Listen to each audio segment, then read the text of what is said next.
ಮತ್ತೆ ಟಿಪ್ಪು ತೂಫಾನ್ ಚರ್ಚೆಯನ್ನ ಮುಂದುವರಿಸ್ತಾ ರಿಯಾಜ್ ಅವರೇ, ಈಗ ಮೈಸೂರು ಏರ್ಪೋರ್ಟ್ಗೆ ಏನು ಟಿಪ್ಪು ಸುಲ್ತಾನ್ ಹೆಸರಿಡಬೇಕು ಅನ್ನುವಂಥ ಪ್ರಸ್ತಾಪ ಏನು ಮಾಡಿದ್ದಾರೆ ಶಾಸಕರು, ತಮ್ಮ ಕಡೆಗಳಿಂದಲೂ ಕೂಡ ಈಗ ಮುಸ್ಲಿಂ ಸಮುದಾಯದಲ್ಲೂ ಕೂಡ ಇಂಥದ್ದೊಂದು ಆಗ್ರಹ ಏನಾದರೂ ಬರೋ ಚಾನ್ಸಸ್ ಇದೆಯಾ, ಹೇಗೆ?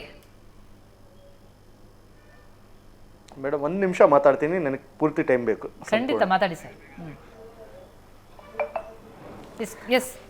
ನಾನು ನಮ್ಮ ಕಾಂಗ್ರೆಸ್ ಶಾಸಕರಾದ ಪ್ರಸಾದ್ ಅಬ್ಬಯ್ಯ ಅವರು ಮತ್ತೆ ಕಾಂಗ್ರೆಸ್ ವಕ್ತಾರರು ಮತ್ತೆ ಕಾಂಗ್ರೆಸ್ ಸರ್ಕಾರಕ್ಕೆ ಈ ಮೂಲಕ ನಿಮ್ಮ ಮಾಧ್ಯಮದ ಮೂಲಕ ಮತ್ತೆ ಮುಸ್ಲಿಂ ಮುಖಂಡರ ಮುಸ್ಲಿಂ ಸಮುದಾಯದ ಮೂಲಕ ಏನ್ ಒತ್ತಾಯಿಸ್ತಾ ಇದೀವಿ ಅಂದ್ರೆ, ನಮಗೆ 2B ರಿಸರ್ವೇಶನ್ ತೆಗ್ದು ಈಗ ಇಷ್ಟು ಸಮಯ ಆಗಿದೆ, ಅದ್ರ ಬಗ್ಗೆ ಚರ್ಚೆ ಆಗ್ಬೇಕು. ಆಮೇಲೆ ಇದು ಅನ್ವರ್ ಮಾಲ್ಪಾಡಿ ವಕ್ಫ್ ಬೋರ್ಡ್ ಅದ್ರ ಬಗ್ಗೆ ಚರ್ಚೆ ಆಗ್ಬೇಕು. ಆ ನಂತರ ನಮಗೆ ಏನೇ ಅನುದಾನ ಕೊಡುಗೆಗಳು ಕೊಡುವಂತದ್ದಾದ್ರೆ ಶಾಶ್ವತವಾಗಿ ನಮಗೆ ಅಭಿವೃದ್ಧಿ ಪಡಿಸುವ ರೀತಿಯಲ್ಲಿ ಇದೇ ಟಿಪ್ಪು ಸುಲ್ತಾನ್ ರವರ ಹೆಸರಲ್ಲಿ ಒಂದು ವಿಶ್ವವಿದ್ಯಾಸಂಸ್ಥೆ ಕೊಡ್ಲಿ. ಯಾಕಂದ್ರೆ ಸರ್ಕಾರಗಳು ಬರ್ತಾವೆ ಹೋಗ್ತಾವೆ, ಸರ್ಕಾರ 5 ವರ್ಷ ಇವ್ರ ಅಧಿಕಾರಕ್ಕೆ ಬಂದ್ರೆ ಇನ್ನು 5 ವರ್ಷ ಬೇರೆಯವರು ಬಿಜೆಪಿ ಅವರು ಬರ್ತಾರೆ.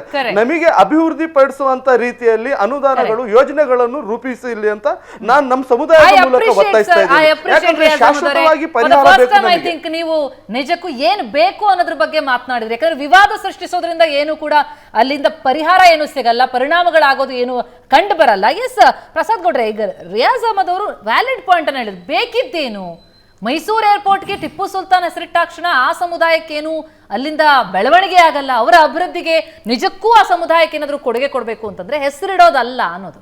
ಇಲ್ಲ, ಈಗ ಅವರ ಮನವಿಯನ್ನ ನಾವು ಹೃದಯಪೂರ್ವಕವಾಗಿ ಸ್ವಾಗತಿಸ್ತೀವಿ. ಮತ್ತೆ ಅವರು ಕೂಡ ಅವರೆಲ್ಲ ಮುಖಂಡರುಗಳು ನಮ್ಮ ಮುಖ್ಯಮಂತ್ರಿಗೆ ಭೇಟಿ ಮಾಡಿ ಅವ್ರಿಗೀಗ ಟಿಪ್ಪು ವಿಶ್ವವಿದ್ಯಾನಿಲಯ ಏನ್ ಬೇಕು ಅದನ್ನ ಮನವಿಯನ್ನ ದಯಮಾಡಿ ಬಂದು ತಾವು ನಮ್ಮ ಮುಖ್ಯಮಂತ್ರಿಗಳಿಗೆ ಸಲ್ಲಿಸಿ, ತಾವೆಲ್ಲ ಮುಸ್ಲಿಂ ಮುಖಂಡರುಗಳು ಏನಿದ್ದೀರಾ, ಈ ಟಿಪ್ಪು ಸುಲ್ತಾನ್ ವಿಶ್ವವಿದ್ಯಾನಿಲಯ ಆಗೋದ್ರಿಂದ ನಮ್ಮ ಕಮ್ಯುನಿಟಿಯ ಸರ್ವತೋಮುಖ ಅಭಿವೃದ್ಧಿ ಆಗುತ್ತೆ. ಬರೀ ಮುಸ್ಲಿಂ ಕಮ್ಯುನಿಟಿ ಅಂತ ಒಂದೇ ಅಲ್ಲ, ಆ ಟಿಪ್ಪು ಸುಲ್ತಾನ್ ವಿಶ್ವವಿದ್ಯಾನಿಲಯದಲ್ಲಿ ಎಲ್ಲ ವರ್ಗದ ಜನರಿಗೂ ಕೂಡ ಕಲಿಯೋದಕ್ಕೆ ಅವಕಾಶ ಇರುತ್ತೆ. ಹಾಗೆ ಈ ರೀತಿಯಾಗಿ ಅವರು ಕೂಡ ಒಂದು ಪ್ರಪೋಸಲ್ನ ಎಲ್ಲ ನೀವು ಮುಖಂಡರುಗಳು ಬಂದು ನಮ್ಮ ಮುಖ್ಯಮಂತ್ರಿಗಳಿಗೆ ಮತ್ತೆ ಉಪಮುಖ್ಯಮಂತ್ರಿಗಳಿಗೆ ತಾವು ಸಲ್ಲಿಸಿ.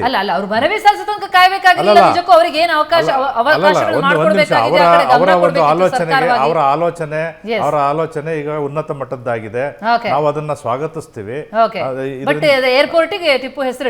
ಅಲ್ಲಲ್ಲ, ಏರ್ಪೋರ್ಟ್ಗೆ ಇಡಬೇಕು ಅಂತ ನಮ್ಮ ಪ್ರಸಾದ್ ಅಬ್ಬಯ್ಯ ಅವರು ಧಾರವಾಡ ಶಾಸಕರು ಪ್ರಸ್ತಾಪ ಮಾಡಿದ್ದಾರೆ.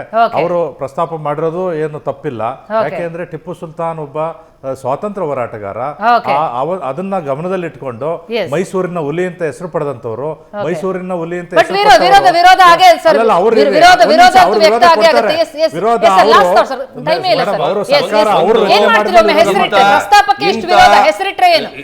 ಟಿಪ್ಪುವಿನಂತ ವಿವಾದಿತ ವ್ಯಕ್ತಿಯ ಹೆಸರನ್ನ ನೀವು ಹೆಚ್ಚಿಗೆ ಹಕ್ಕೊತ್ತಾಯ ಮಾಡದೇನೆ ರಿಯಾಜ್ ಅಹಮದ್ ಅವರು ಅವಾಗಲೇ ಪ್ರಸ್ತಾಪ ಮಾಡಿದಂತ ಅಷ್ಟು ವಿಷಯಗಳನ್ನ ಆದಷ್ಟು ಶೀಘ್ರವಾಗಿ ನೀವು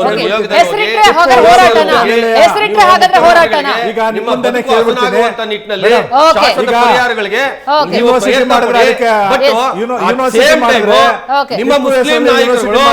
ನಿಮ್ಮ ಮುಸ್ಲಿಂ ನಾಯಕರುಗಳು ದೇಶ ವಿರೋಧಿ ಹೇಳಿಕೆಗಳನ್ನ ಕೊಡುವಂತದ್ದು, ದೇಶ ವಿರೋಧಿ ಚಟುವಟಿಕೆಗಳನ್ನ ಮಾಡುವ ಸಂದರ್ಭದಲ್ಲಿ ಅದನ್ನ ಇಷ್ಟೇ ಕಡಾಖಂಡಿತವಾಗಿ ವಿರೋಧ ಮಾಡುವಂತದ್ದು ಕೆಲಸವನ್ನು ನೀವೊಬ್ಬ ಪ್ರಜ್ಞಾವಂತ ಮುಸ್ಲಿಂ ನಾಯಕರಾಗಿ ರಿಯಾಜ್ ಅಹಮದ್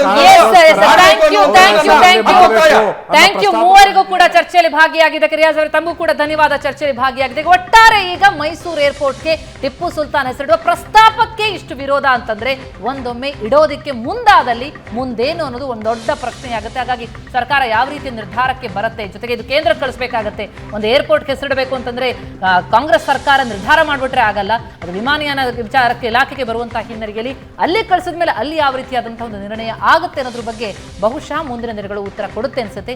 ಇದಾಗಿತ್ತು ಇವತ್ತಿನ ವಿಶೇಷ. ನೇರ ದಿಟ್ಟ ನಿರಂತರ ಸುದ್ದಿಗಾಗಿ ನೋಡ್ತಾ ಇರಿ ಏಷ್ಯಾನೆಟ್ ಸುವರ್ಣ ನ್ಯೂಸ್.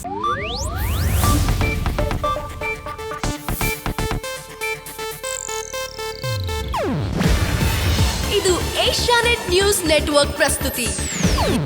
ನೀವು ನೋಡ್ತಿದ್ದೀರಾ ಏಷ್ಯಾನೆಟ್ ಸುವರ್ಣ ನ್ಯೂಸ್.